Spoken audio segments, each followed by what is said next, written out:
Sir ನಮಸ್ತೆ. ನಮಸ್ತೆ sir. ನಿಮ್ಮ ಹೆಸರು? ಮೈಪಾಲ್ ಸಿಂಗ್. ನೀವೆಲ್ಲಿಂದ ಬಂದಿದ್ದೀರಾ ಸರ್? ತೋರಂಗಲ್ ಸರ್, ಬಟ್ಟೆ ಅಂಗಡಿ ಇದಾವೆ ನಂದು. ತೊರಂಗಲ್ ಯಾವ ಸ್ಟೇಟು? ಕರ್ನಾಟಕ, ಬಳ್ಳಾರಿ ಪಕ್ಕ. ಹಾಂ, ನೀವು ಪ್ರಾಪರ್ ಎಲ್ಲಿಂದವರು? ನಾವು ಪ್ರಾಪರ್ ರಾಜಸ್ಥಾನ. ಈ ಪ್ರದೇಶದ ಬಗ್ಗೆ ನಿಮಗೆ ಎಲ್ಲಿ ಮಾಹಿತಿ ಸಿಕ್ತು? ಇಲ್ಲಿಗೆ ಬರಬೇಕು ಅಂತ ಹೇಗೆ ಅನಿಸ್ತು ಸರ್? ಅಂಜನಾದ್ರಿ ಬೆಟ್ಟ, ಕಿಷ್ಕಿಂದಕ್ಕೆ ದೇವರು ಇದೆ, ಅಯೋಧ್ಯ ಇದು, ರಾಮ ಮಂದಿರ ಆಗಿದೆ, ಒಳ್ಳೆದು ಆಗಿದೆ. ಈ ಕಾರಣ ನಮ್ಮ ಮನ್ಸು ಬಂದಿದೆ, ಹೋಗೋಣ ಕಿಷ್ಕಂದ ಹೋಗೋಣ. ಇವತ್ತು ಅಂಗಡಿ ಬಂದ್ ಮಾಡಿದ್ದು ನಾವು, ಎಲ್ಲರೂ ಮಾರ್ವಾಡಿಗಳು ಎಲ್ಲ ಬಂದ್ ಮಾಡಿದೆ, ಅವರ ಬೇಸ್ ಮಾಡಿದೆ. ಅಯೋಧ್ಯ ಆಗಿದೆ, ಚೆನ್ನಾಗಿದ್ದು. ಬಸ್ ಇನ್ನು ಹಿಂದೂ ರಾಷ್ಟ್ರ ಘೋಷಿತ ಆಗಬೇಕು. ಹಿಂದೂ ರಾಷ್ಟ್ರ ಘೋಷಿತ. ಅಯೋಧ್ಯೆಗೆ ಯಾವಾಗ ಭೇಟಿ ನೀಡ್ತೀರಾ ನೀವು? ಅಯೋಧ್ಯೆಗೆ ಹೋಗೋ ಕನಸು ಏನು ಹೇಳಕ್ಕೆ ಇಷ್ಟಪಡ್ತೀರಾ? ಇವತ್ತು ಅಯೋಧ್ಯ ರಾಮ ಮಂದಿರ ನಿರ್ಮಾಣ ಆಗ್ತಿದೆ, ಸತತ 500 ವರ್ಷಗಳ ಹೋರಾಟದ ನಂತರ. ಅದ್ರ ಬಗ್ಗೆ ಏನು ಹೇಳೋದಕ್ಕೆ ಇಷ್ಟಪಡ್ತೀವಿ? ಇನ್ನೂ ಒಂದು ತಿಂಗಳು ಆದಮೇಲೆ ಹೋಗಬೇಕು ಅಯೋಧ್ಯ, ನಡ್ಕೊಂಡು ಹೋಗಬೇಕು ಇದ್ದಾವೆ. ಬಸ್ ದೇವ್ರು ಏನು ಮಾಡ್ತಾನೆ ಗೊತ್ತಿಲ್ಲ, ಇನ್ನು ಹೋಗೋಣ, ನೋಡೋಕೆ ಹೋಗೋಬೇಕು, ಭಾಳ ಇಷ್ಟ ಇದ್ದಾವೆ.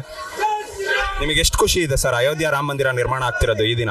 ಭಾಳ ತುಂಬ ಖುಷಿ ಆಗಿದೆ ಸರ್, ಭಾಳ ತುಂಬ ಖುಷಿ ಆಗಿದೆ. ಅವ್ರ ಯೋಗಿ, ಅವ್ರ ಮೋದಿಜಿ ಭಾಳ ಕೆಲಸ ಒಳ್ಳೆಯದು ಮಾಡಿದೆ. ಇನ್ನು ಆ ಥರ ಎಷ್ಟು ಮಂದಿರಗಳು ನಿರ್ಮಾಣ ಆಗಬೇಕು ನಮ್ಮ ಭಾರತದಲ್ಲಿ ಅಂತ ಏನು ಹೇಳೋದಕ್ಕೆ ಇಷ್ಟಪಡ್ತೀರಾ? ಇವಾಗಿನ ಜನತೆಗೆ ಏನು ಹೇಳೋದಕ್ಕೆ ಇಷ್ಟಪಡ್ತೀರಾ? ಇಲ್ಲಿ ಅಂಜನಾದ್ರಿ ಬೆಟ್ಟದ ಬಗ್ಗೆ ಏನು ಹೇಳೋದಕ್ಕೆ ಇಷ್ಟಪಡ್ತೀರಾ? ಇನ್ನು ನಾವು ಇನ್ನೂ ಆಗಬೇಕು, ಇನ್ನು ಆಂಜನೇಯಗೆ ಮೋದಿಜಿ ಬರಬೇಕು, ಯೋಗಿಜಿ ಬರಬೇಕು, ಆಂಜನೇಯ ಗುಡಿ ಬರಬೇಕು. ಇಲ್ಲಿ ಕಿಷ್ಕಂದ ಭಾಳ ನೋಡೋದು ಚೆನ್ನಾಗಿದ್ದಾವೆ ಟೆಂಪಲ್.